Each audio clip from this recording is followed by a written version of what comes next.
26품 법시는 상이 아니다. 530페이지 할 차례인데요. 뭐 설시느라고 시간이 너무 오래돼 가지고 경문 내용만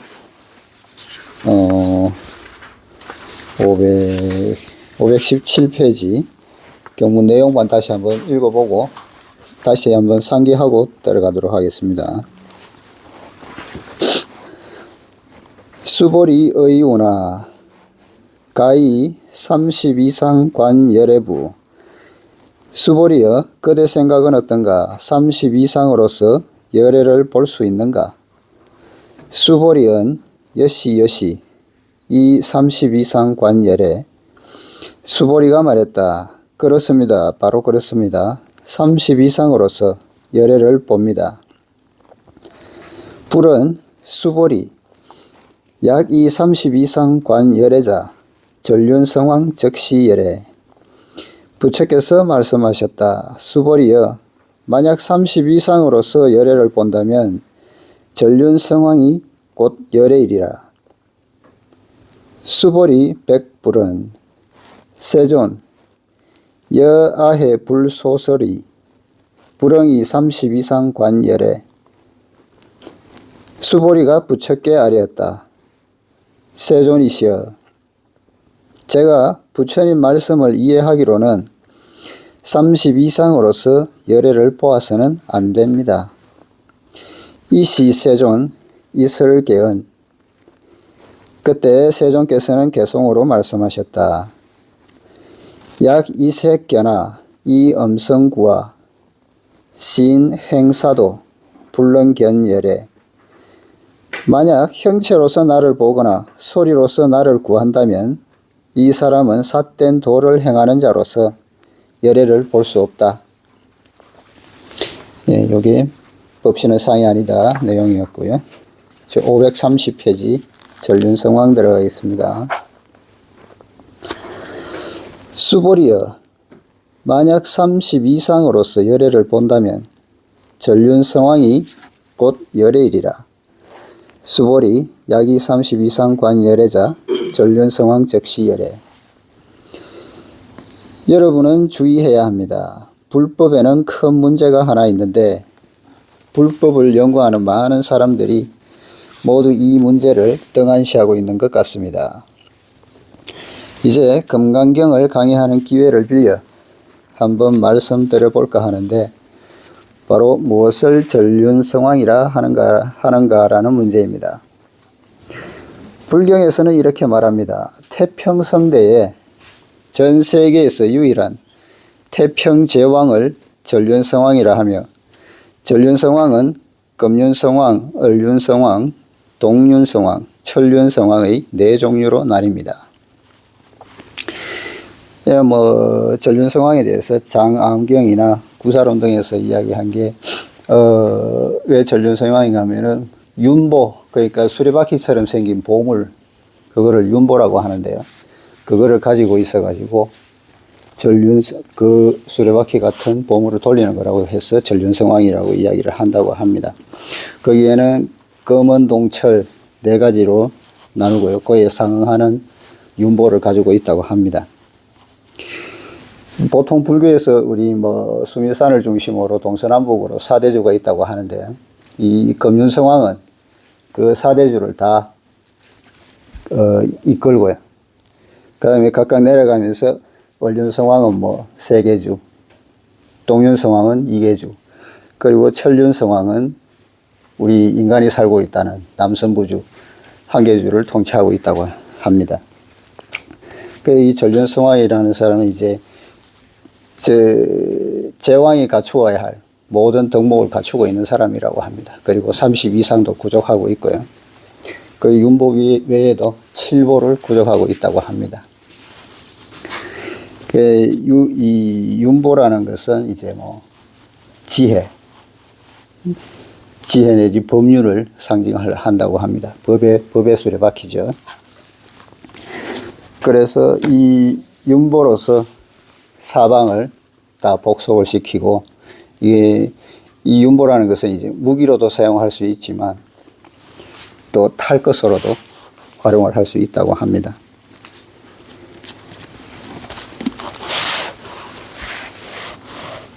또 전륜성왕은 7보를 장엄히 갖추고 있고 덕 있고 현명한 황후가 있으며 아주 뛰어난 재정 대신에 보좌를 받고 아주 훌륭한 교통수단을 구비하고 있습니다.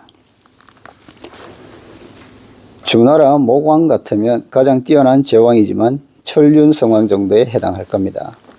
예, 주나라 모광은 이제 주나라 때 5대 황제인데요. 주나라의 기초를 공고히 한 인물이라고 합니다. 공고히 한 후에 나라가 편해졌을 때 이제 순행을 주로 다녔다고 하는데요. 주나라 역사에 따르면 모광이 일찍이 서방에 이르러 요지에 사는 건모 즉 서왕모를 만났다고 합니다. 이 요지나 서왕모는 전부 중국 신화에 등장하는 인물이고 지역인데요. 옛날부터 중국에서는 이제 곤륜산을 신선이 사는 땅이라고 해가지고 신성시하고요. 거기에 이제 이 요지가 있습니다. 그리고 이 요지에 사는 신선이 이제 여신이 서왕모죠. 특히 도가 쪽에서 이야기하는 서왕모입니다. 이 요지는 우리가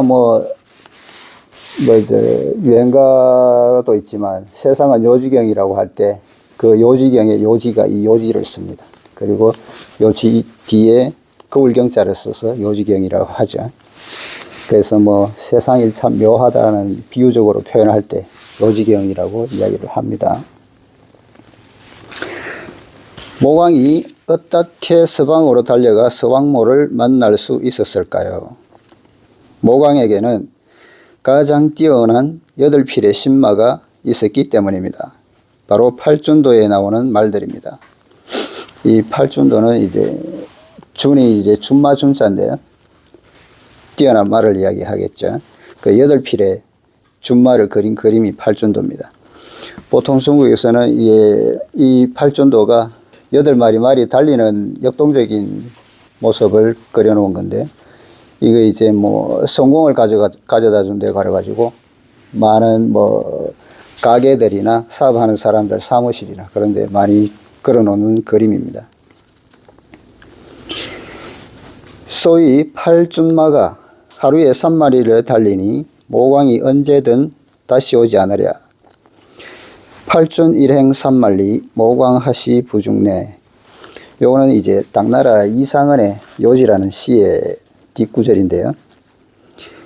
8준이면 8마리 말이죠. 8마리 말이 일행 하루에 달리기를 3만리를 달리는데 모광이 하시 부중내 언제라도 다시 오지 않겠는가. 중은 이제 중첩이라는 거듭 다시라는 뜻이겠죠. 다시 오지 않겠는가라는 뜻입니다. 그런데 이상은의 시에서는 이 하시의 시자, 여기는 떼시자로 되어 있는데 거기서는 이제 일사자를 써가지고 무슨 일 때문에 다시 오지 않는가라는 의미로 쓰인 것으로 압니다. 여기서는 하시를 떼시자로 썼네요. 오지 못하랴라고 한 당나라 사람의 시도 바로 이것을 묘사한 것입니다. 전륜성왕의 시대는 백성들이 모두 행복하고 부유하며 안락한 태평성대입니다. 태평성대 시절에 전륜성왕이 나타난다고 하죠. 그래서 전륜성왕이 무력으로 다스리는 게 아니고 지혜와 정법으로서 다스리기 때문에 사람들이 스스로 복속한다는 이야기입니다.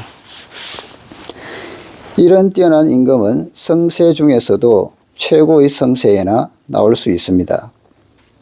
그의 모습은 부처와 마찬가지로 30 이상을 지니며 부처의 모습처럼 그렇게 아름답습니다. 석가모니불이 태어났을 때 그의 부친은 관상가를 불러서 석가모니의 상을 보았습니다. 그 관상가는 이렇게 말했습니다. 이 태자는 30 이상을 지녔으니 출가를 하지 않는다면 일대의 전륜성왕이 될 겁니다. 만약 출가한다면 만세의 부처가 될 겁니다. 부처는 제3 전륜성왕의 복덕이 부처와 같다고 찬탄합니다. 이것은 여러분이 불경을 여기저기 뒤져보면 곧 알 수 있습니다. 불법은 세간법을 중시합니다. 세간법에서는 어떻게 닦아야 전륜성왕이 될 수 있을까요? 태평성대는 어떻게 해야 실현될 수 있을까요? 모든 중생이 일체의 선법을 닦을 때 비로소 태평성대가 도래하며 비로소 전륜성왕이 출현할 수 있습니다. 공자는 늘 요순우 3대를 말했는데 이는 전륜성왕의 시대와 같은 것입니다. 특히 요순 시절에는 대문을 열어놓고 잠을 자더라도 도둑이 없었고 그렇게 평안하기 때문에 나라의 임금이 누구인지도 몰랐다고 합니다. 그 정도로 태평성대였다는 거죠. 부처는 화엄경이나 각종 위대한 경전에서 말합니다. 어떤 사람이라야 투태해서 전륜성왕이 될 자격이 있는가? 십지보살이 다시 온다면 비로소 전륜성왕이 될 수 있을 것이다. 부처는 시왕의 공덕이 부처와 동일하다고 찬탄합니다. 시왕이라는 10명의 왕은 누구일까요? 바로 이 세계의 전륜성왕과 욕계천의 사천왕, 그리고 욕계천 중간 33천의 천주 제석으로서 우리가 옥황상제라 부르는 인물과 색계의 대범천안 등입니다. 불경에서는 이 10대왕의 공덕이 모두 부처와 같다고 말합니다. 단지 한 가지 차이가 있다면 이들이 아직 도를 깨닫지 못했다는 겁니다.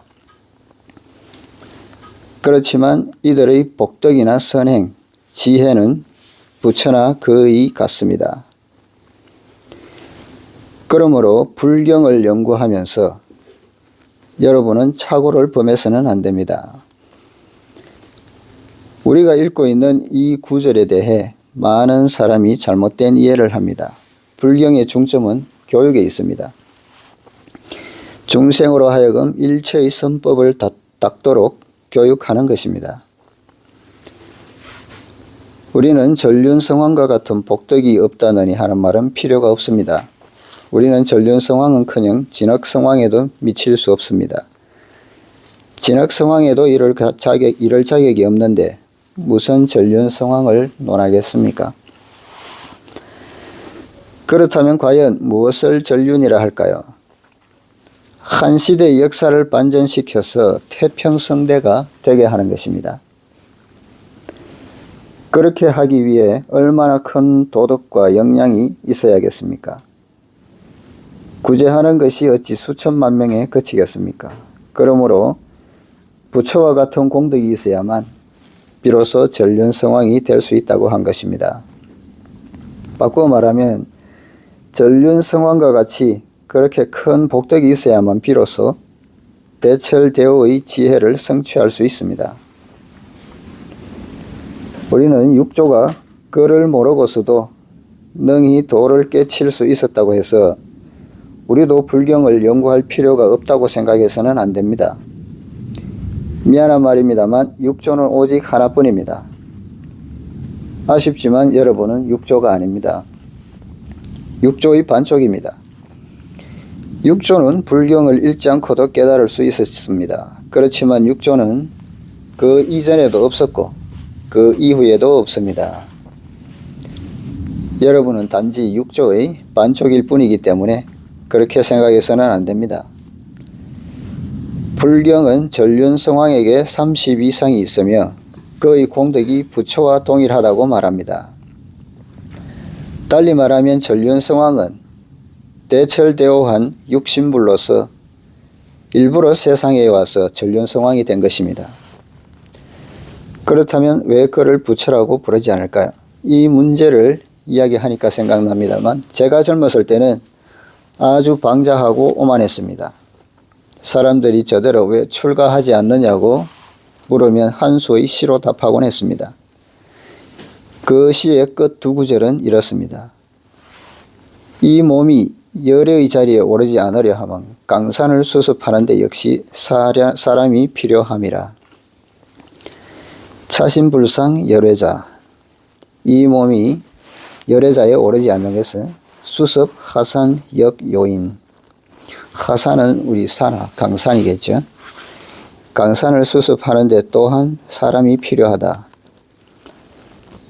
이 세상이 이렇게도 더러우니 사람이 와서 설고 닦고 좀 깨끗이 할 필요도 있겠지요. 그러므로 전륜성왕 자신은 사실상 이미 부처의 경계에 도달한 사람입니다. 앞에서 법신은 상이 아니다, 법신 비상을 이야기하면서 미처 결론에 이르지 못했습니다. 이제 다시 반복해서 이 품을 연구해 보도록 합시다. 중국의 불교와 불법은 당대에 이르러 선종이 일어나면서 금강경을 표준으로 내세웠습니다.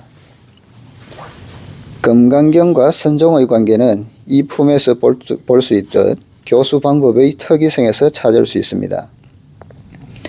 이 교육 방법은 사람을 인도하여 개발하는 것으로 정면과 반면 등 몇 가지 측면을 동시에 제기합니다. 이 품에서는 이야기가 부처를 보는 문제에 이르자 부처는 30 이상으로서 부처를 보는 것이 과연 옳은가 묻습니다. 수보리가 마땅히 30 이상으로서 부처를 보아야 한다고 대답하자 부처는 도리어 그를 비판합니다. 부처는 말합니다. 가령 30 이상으로서 열애를 볼 수 있다면, 즉 부처를 형상이 있는 존재로 본다면 전륜성왕의 모습과 풍채가 부처나 다름없이 그렇게 훌륭하니 그 역시 부처라 할 수 있으리라는 것입니다. 이것이 첫 번째 문제입니다. 이렇게 말하는 것을 듣고 수보리가 말합니다.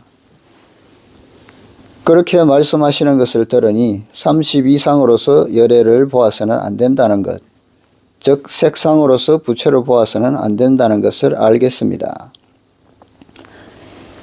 색상으로서 부처를 보는 것에 대해서는 앞에서 이미 살펴본 바 있습니다. 불법을 배우면서 거의 대부분의 사람들이 모두 색상에 집착합니다. 가령 우리 공부하는 사람들은 오늘은 기색이 좋습니다. 원기가 왕성해 보입니다. 완전히 젊음을 찾으셨군요. 라는 말들을 하는데 이들은 모두 색상에 집착한 것입니다. 색상은 실제로 존재하는 것이 아니기 때문에 오래 지속될 수 없습니다. 즉 이 색상이라는 것은 모두 변화한다는 거겠죠. 뭐 상황에 따라서도 변할 수 있고 내 마음 따라서도 변할 수 있고 내 기분 따라서도 변할 수 있는 거죠. 어제 좋았던 사람이 오늘 나쁜 말 한마디 했다고 해서 내한테는 아주 나빠 보이는 것처럼 그 사람이 다시 내한테 선물 하나 해주면 역시 이런 사람이었지 하고 또 되돌아가겠죠. 그런 변화무쌍한 마음 때문에 색상은 실제로 존재하는 것이 아니라 곧 변화한다는 거죠. 그래서 법신인 본체가 잠시 작용한 것일 뿐 진실된 것이 아닙니다. 내 기분 따라 잠시 표정이 바뀌는 것일 따름이라는 겁니다. 색상은 열매도 아니요 씨앗도 아닙니다. 그러므로 부처는 이 이치를 덧붙여 설명하고 또 개성으로서 결론 삼아 우리에게 특별히 경고합니다.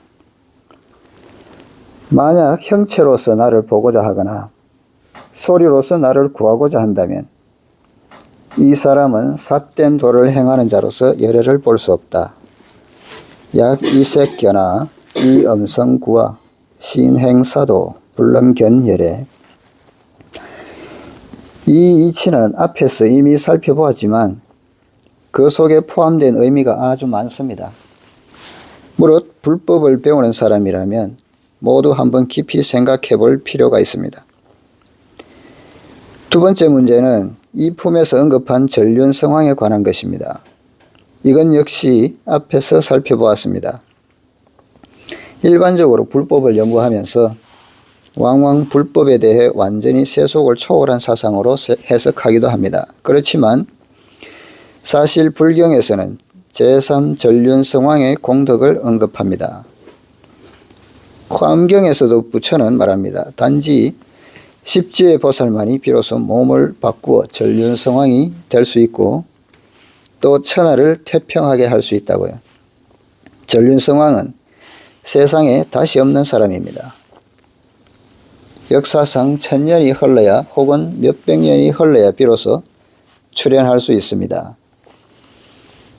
맹자가 500년 후에 왕도가 일어날 것이라고 말한 것과 같습니다. 인류 사회의 태평이란 것은 그렇게 간단하지가 않습니다. 반드시 전륜성왕과 같은 막대한 공덕이 있어야만 비로소 한 시대의 태평을 이룰 수 있습니다. 이 때문에 부처는 제3전륜성왕의 위엄과 덕을 찬탄하는 것입니다. 사람이 성불을 하는 것도 쉽지 않지만 전륜성왕이 되는 것 또한 그렇습니다. 많은 선행을 하고 많은 공덕을 닦아야만 비로소 그것을 이룰 수 있습니다. 세간법과 부처의 공덕 간에는 조금의 차이가 있을 뿐입니다. 바로 반야의 지혜에서 차이가 있습니다. 전륜성왕이 부처가 아닌 것은 명심견성이 없기 때문입니다. 전륜성왕이 만약 명심견성을 갖춘다면 제가불이 될 것입니다. 화엄경에서 표방하는 몇 분 제왕들은 모두 부처로서 스스로 이미 도를 깨친 사람들입니다. 우리는 앞에서 불경에서 말하는 시왕의 공덕에 대해 살펴보았습니다. 시왕에 포함된 의미는 아주 많습니다. 부처는 지옥에도 시왕이 있다고 말합니다. 비록 모두 귀왕이긴 하지만 우리가 귀왕이라 판단하기는 쉽지 않습니다. 귀왕이라 하더라도 공덕이 있습니다. 즉 악도 중에 몸을 드러내어 중생을 교화하는 것으로 이건 역시 공덕을 성취한 보살의 경계입니다.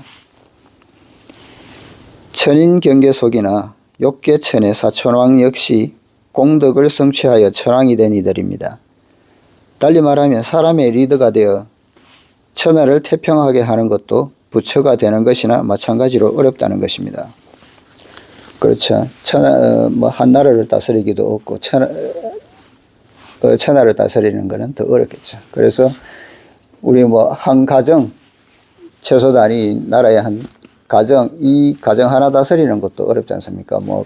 각 집마다 어떤 일, 이런 일, 저런 일 많이 일어나겠죠. 가정 문제가 다 생기고 하지 않습니까?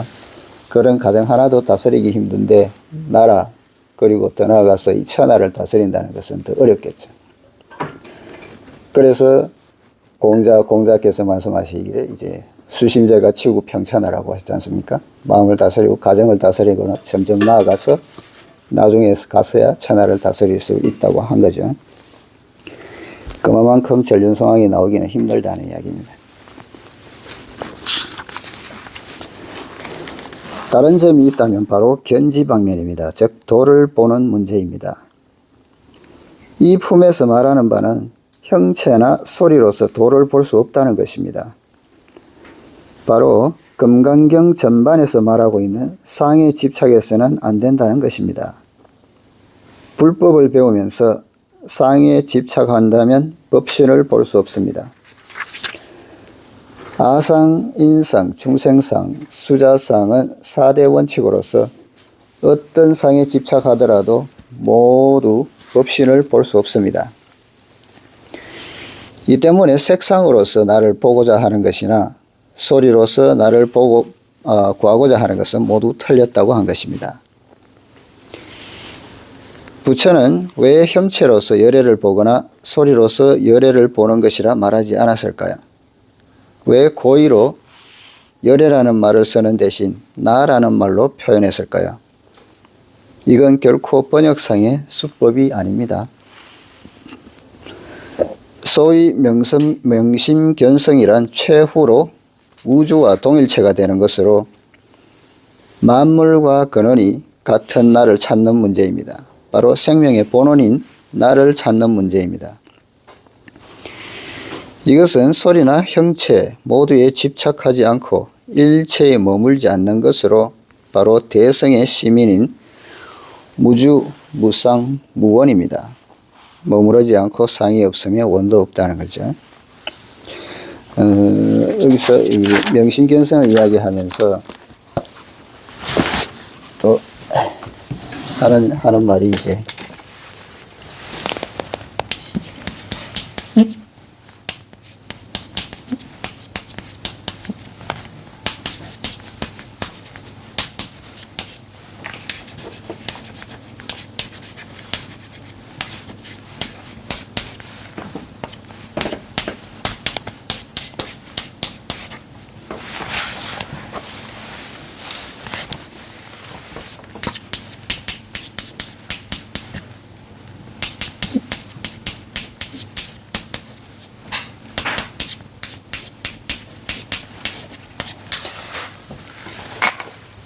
우리가 보통 뭐 할 말 없을 때 말문이 막힐 때 언어도단이라고 하지 않습니까? 이게 이제 불교 용어인데 여기서 도는 이제 우리가 말하는 보통 도가 아니고 언어의 길이라는 뜻입니다. 언어의 길, 여기 언어라는 것은 우리가 말하는 말 내지는 문자까지 다 포함하는 겁니다. 다 포함하는 개념입니다. 언어의 길이 끊어진다는 거죠. 언어의 길이 끊어진다는 거예요. 우리가 보통 뭐 할 말이 없을 때 이야기하는 것처럼 언어의 길이 끊어진다는 거고, 심행처멸이라는 것은 마음이 갈 곳이 끊어진다는 거, 없어진다는 겁니다.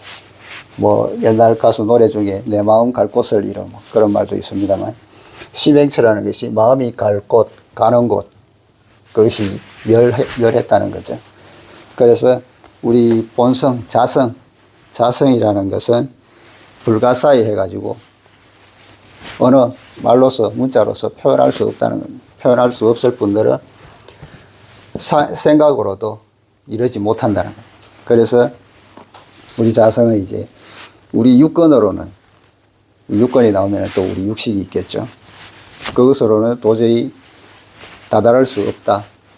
어떻게 표현할 방법이 없다는 겁니다. 그래서 우리 육건뿐만 아니라 이 바깥의 외부적인 환경, 외경 이런 것에 전혀 집착하지 않아야, 그래야만이 그 모든 것을 내려놨을 때, 집착을 다 내려놨을 때 그제서야 알 수 있다는 거죠. 그래서 명심견성이라는 게 이 어느나 이 마음 자체가 우리 마음을 어지럽게 하는 거지 않습니까? 번뇌망상이겠죠. 그 망상으로부터 명심, 맑게 해야 견성, 우리 자성을 그대로 볼 수가 있다는 이야기입니다. 그래서 모든 것을 내려놔야 된다는 거죠.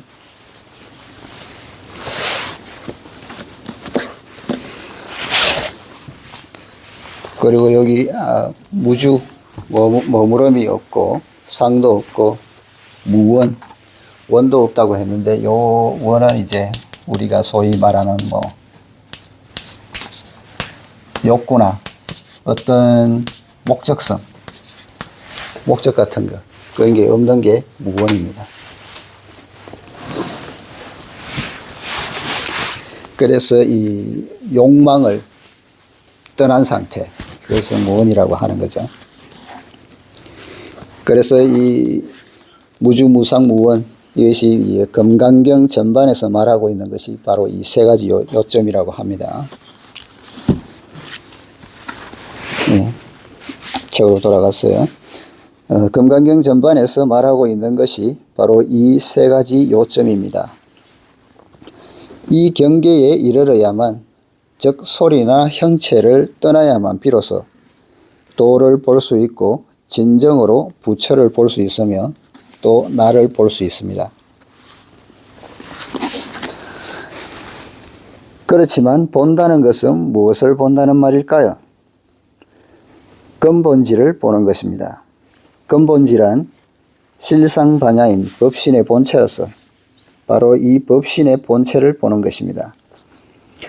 근본지는 또 무분별지라고도 하는데요. 분별이 없는 지혜. 그 궁극적인 진리를 깨달은 지혜로서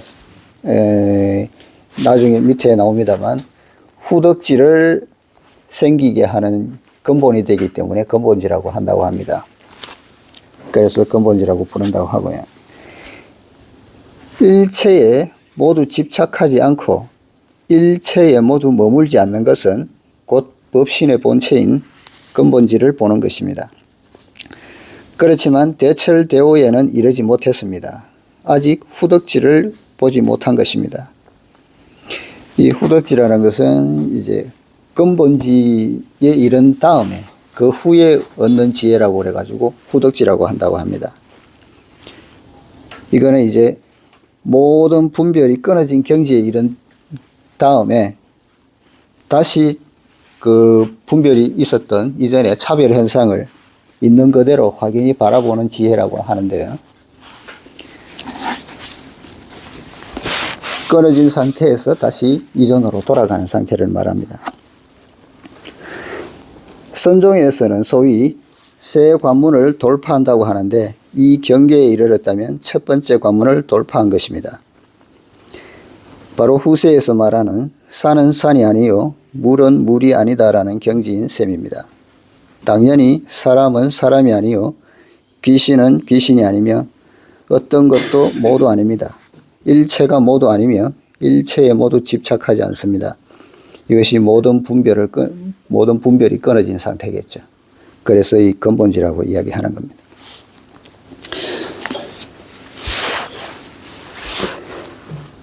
세간의 현상을 빌려 이 품의 결론을 내려보면 다음 개성과 같습니다.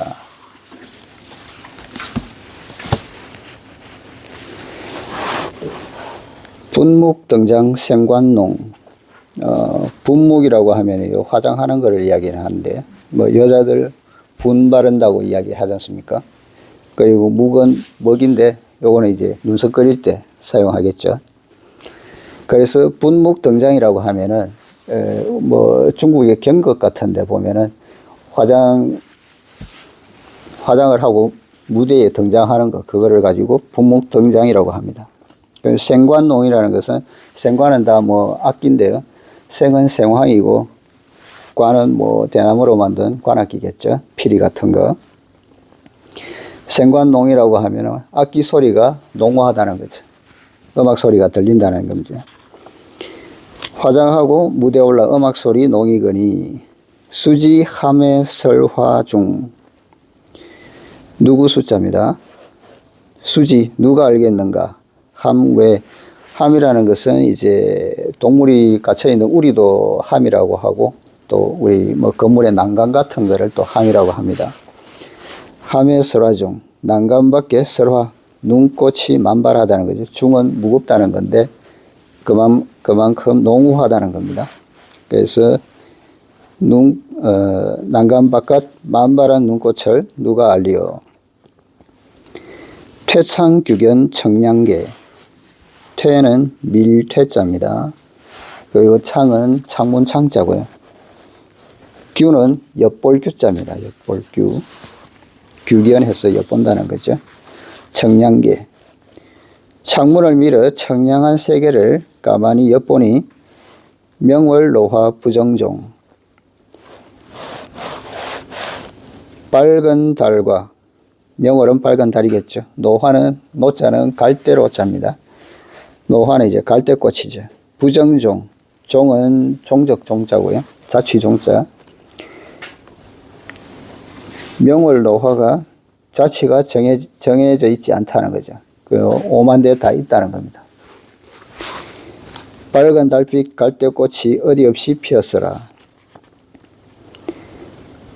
화장하고 무대에 올라 음악소리 농이거니, 분묵 등장 생관농.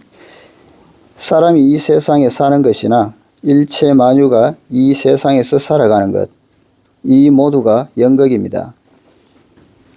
우주는 본래 커다란 무대로서 우리는 그 속의 의장병으로 귀를 흔들며 소리 지르는 한 무리의 사람에 불과합니다. 여러분, 이제 분장하고 무대로 올라가 봅시다. 음악도 아주 떠들썩합니다. 그렇지만 이 무대 역시 안과 밖 두 층으로 나뉘어 있습니다. 무대 전면은 떠들썩하지만 일단 무대 뒤로 돌아와서 손 씻고 옷 갈아입으면 본래의 나로 돌아갑니다. 전면과 후면의 무대 외에도 바깥의 무대가 있습니다. 난간 바깥 만발한 눈꽃을 누가 알리오? 수지함의 설화중. 이것은 제가 예전에 아미산에서 머무를 당시 실제로 있었던 경계입니다. 만약 우리 스스로가 잘 이해한다면 일체가 모두 연극이라는 것을 알 수 있습니다. 아미산 그곳은 겨울이 되면 온통 새하얀 눈의 세계로 이건 역시 연극입니다. 우리가 인생이라는 연극에 아무런 재미도 느끼지 못할 때 타자하고 서수도하면 일체가 모두 공인 지극히 청정한 이 경계가 연극보다 훨씬 더 고명하게 생각되면 또 이미 도를 깨쳤다고 생각할 겁니다. 그러나 잊지 말아야 할 것은 이건 역시 아직 연극이라는 사실입니다. 이때에는 어떤 역을 맡고 있는 걸까요?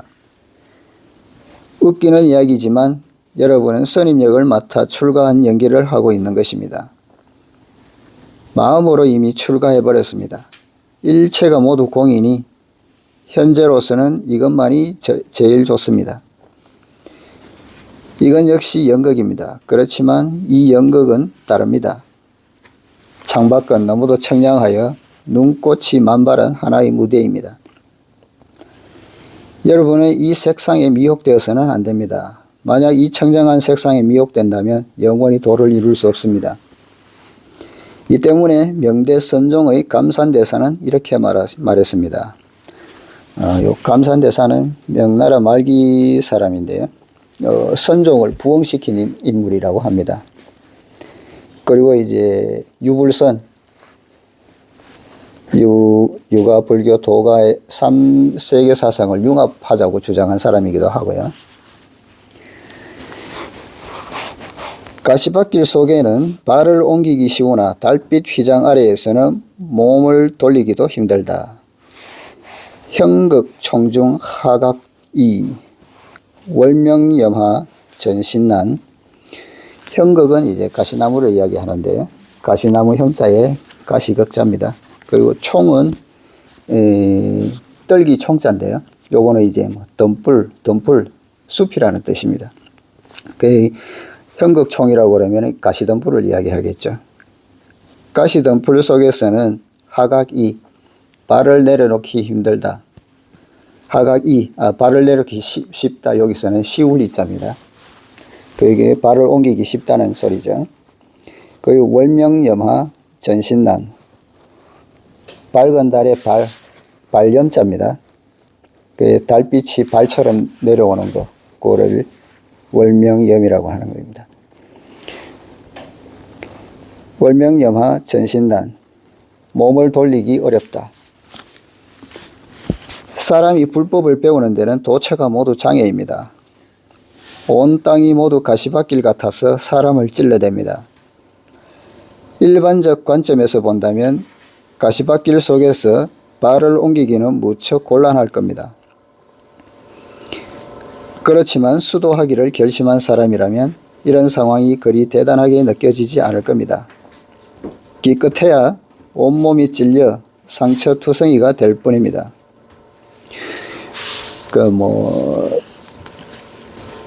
가시밭길에서 맨발로 발을 내려놓기는 힘들겠죠. 이 가시밭길이라는 것은 우리 또 일상생활로 비교해 보자면 역경이겠죠. 힘든 시기. 그래서 어려울 때는 오히려 그 어려움을 타파하기 위해서 노력을 한다는 겁니다. 엄청나게 노력을 하겠죠. 만약에 내가 가게를 했는데 장사가 잘 안 되면은 손님을 위해서 서비스를 더 하든지 아니면 맛을 더 좋게 한다든지 음식을 계속 개발한다든지 할 겁니다. 그렇게 해서 앞으로 나아가겠죠. 그렇게 하기는 오히려 쉽다는 겁니다.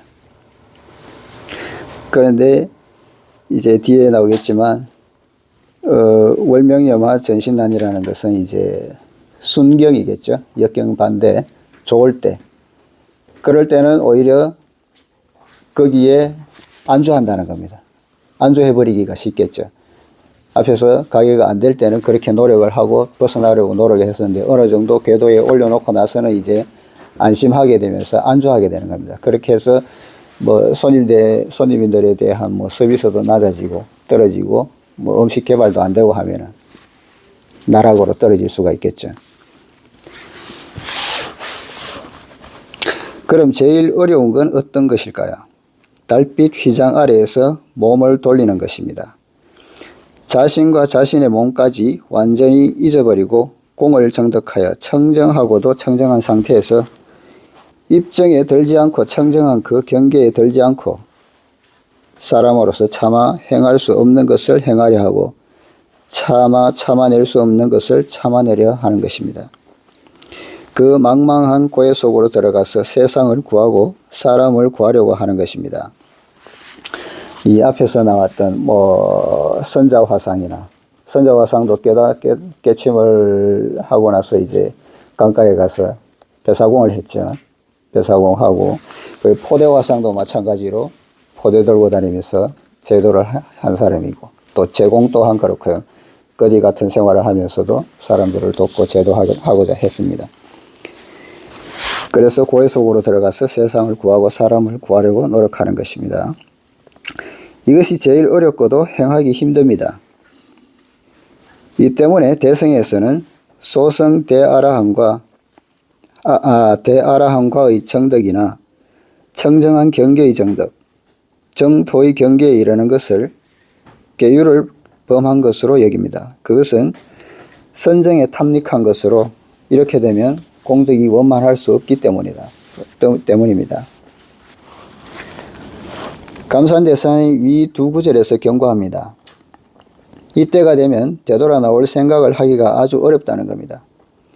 일단 추락해버리면 84,000대급 속으로 빠져버리고 말 겁니다. 이 청정한 나은의 대정 경계에 접어들면 기나긴 급수 동안 정에서 깨어나려 하지 않을 것이기 때문입니다.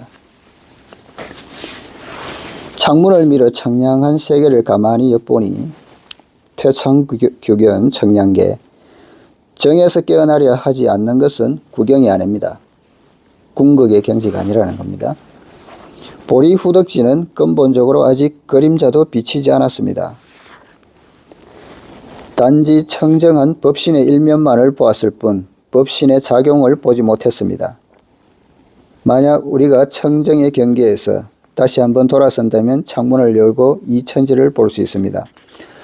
앞에서 산은 산이 아니고 물은 물이 아닌다고 했던 근본지를 알은 후에 다시 산은 산이요 물은 물이라는 후덕지를 깨달았을 때가 이제 진정으로 깨닫는다는 겁니다.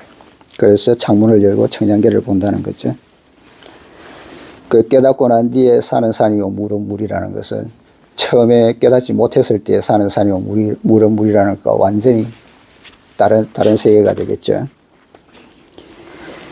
밝은 달빛 갈대꽃이 어디 없이 피었으라. 명월노화 부정종. 세상에 어떤 곳도 청량하지 않은 곳이 없습니다. 깨달은 후에 말입니다. 도처가 정토입니다. 지옥 속까지도 모두 정토입니다.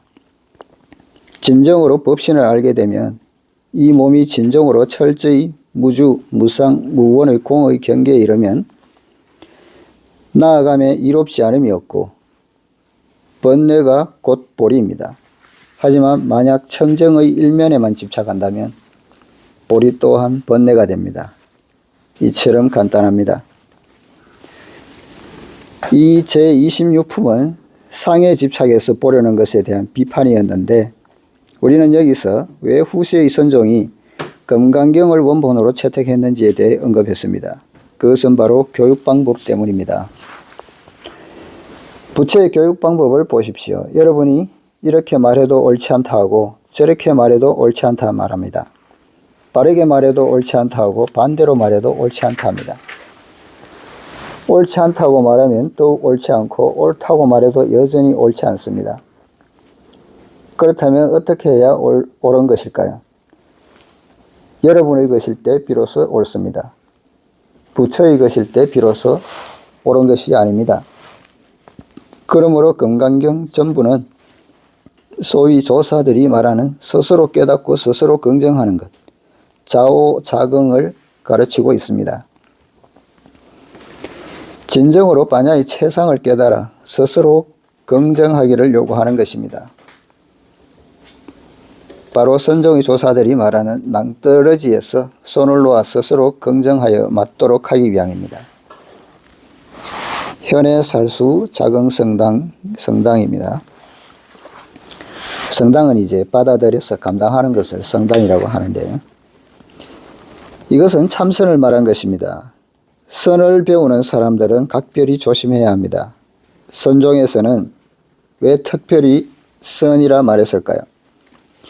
이 말은 정자와 붙여 선정이라는 말로 쓰이는데 이 둘은 서로 분리되어서는 안 됩니다.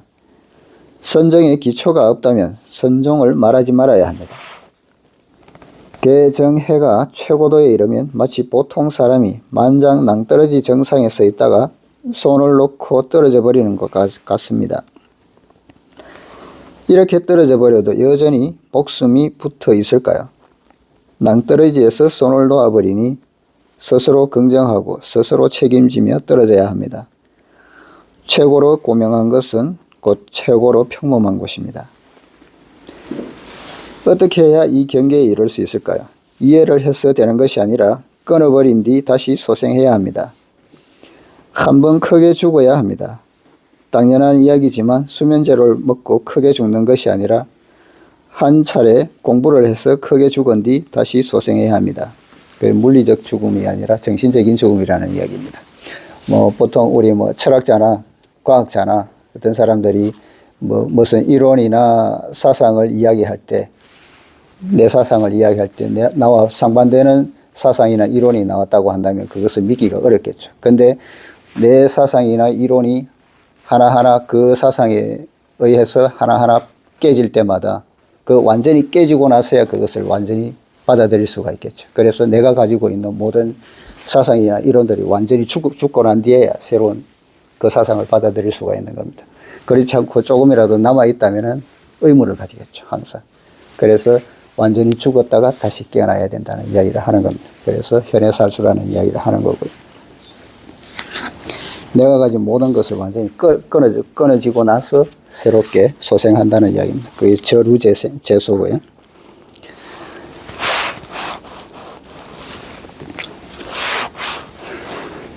어떻게 해야 이 경계에 이를 수 있을까요? 이해를 해서 되는 것이 아니라 끊어버린 뒤 다시 소생해야 합니다. 한번 크게 죽어야 합니다. 당연한 이야기지만 수면제를 먹고 크게 죽는 것이 아니라 한 차례 공부를 해서 크게 죽은 뒤 다시 소생해야 한다는 말입니다. 소위 대철대오랑 그대를 속여서는 안 된다. 기군부덕, 기자는 속일 기자고요. 그 부덕이라고 하면은 뭐 하면 안 된다, 뭐 할 수 없다는 뜻입니다. 군은 이제 군왕을 이야기할 때도 군이지만 2인칭으로 당신을 이야기할 때도 군이고요.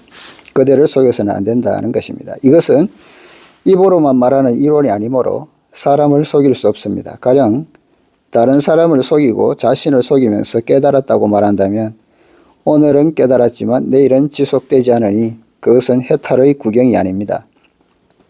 그러므로 반드시 절실하게 공부해야 합니다. 금강경의 교육 방법은 바로 이 노선입니다. 부처의 수보리에 대한 교육은 사면팔방에서 둘러싸고 치는 것입니다. 이렇게 말해도 옳지 않다 하고 저렇게 말해도 옳지 않다 말합니다. 그를 둘러싸고 머리를 온통 어지럽게 하는 것은 그를 끊어버린 후 소생시키기 위함이며 자신을 속이지 않도록 하기 위함입니다. 성불에서 도를 보는 것은 탈에게 의지할 수 없으며 단지 홀로 서서 진정으로 스스로를 끊어버린 후 소생해야 합니다. 그래야만 성불할 수 있습니다. 당연한 일이지만 이렇게 되기 위해서는 먼저 낭떠러지에서 손을 놓아버려야 합니다. 낭떠러지에서 손을 놓는 것은 그 어떤 것도 모두 버리는 것입니다. 단지 세간일체의 것을 버릴 뿐 아니라 불법마저도 던져버리는 것입니다. 사람이 높은 곳에서 손을 놓아버리고 떨어지면 어떤 것도 남지 않습니다. 일체의 것을 모두 버려서 깨끗해집니다. 그런 뒤에야 비로소 법신을 볼 수 있습니다. 그래서 앞에서 언어도단하고 심행처멸이라는 이야기를 했지만 모든 것을 끊어야 드디어 법신을 볼 수 있다는 겁니다. 자, 이렇게 26품 끝내고요. 다음 시간에 26품 들어가도록 하겠습니다.